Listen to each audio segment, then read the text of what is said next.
This isn't going to be a message about bad or good words, bad versus good words. It's much more than that. Words are much more than just, oh, there's a bad word or a good word. Some bad words can be used in good ways at certain times. It's really more about the meaning of them, which we'll talk more about later. But just as an example of this in the culture I grew up with, I wanted to go over this verse, Exodus 27.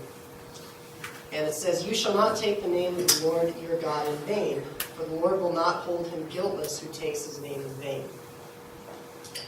And so, traditionally, the next one.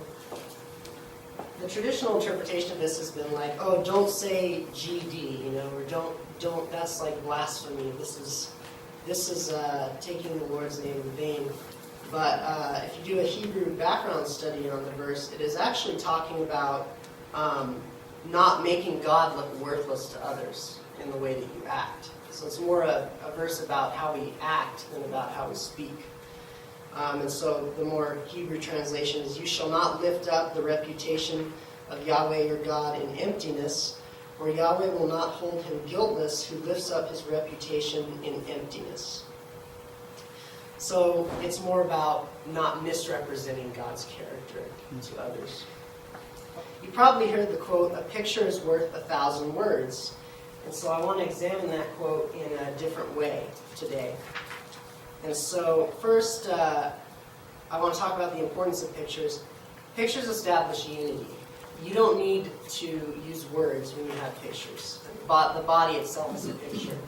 And so if we take the word father, for instance, the word father itself, depending on who your father was, will mean very different things to different people.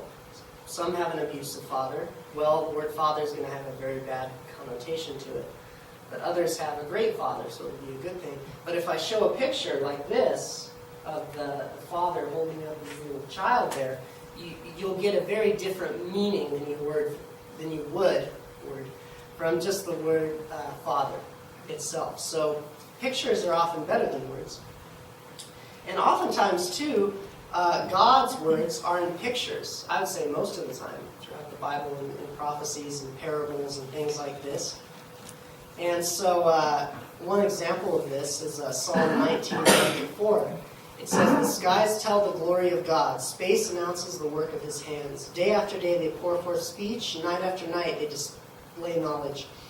There is no speech or language where their voice is not heard. Their voice goes out into all the earth, their words to the ends of the world."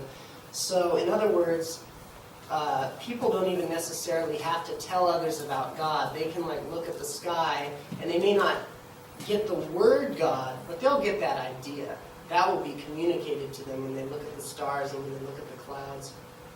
And when they look at the sky, they will see a message that is beyond words in that picture.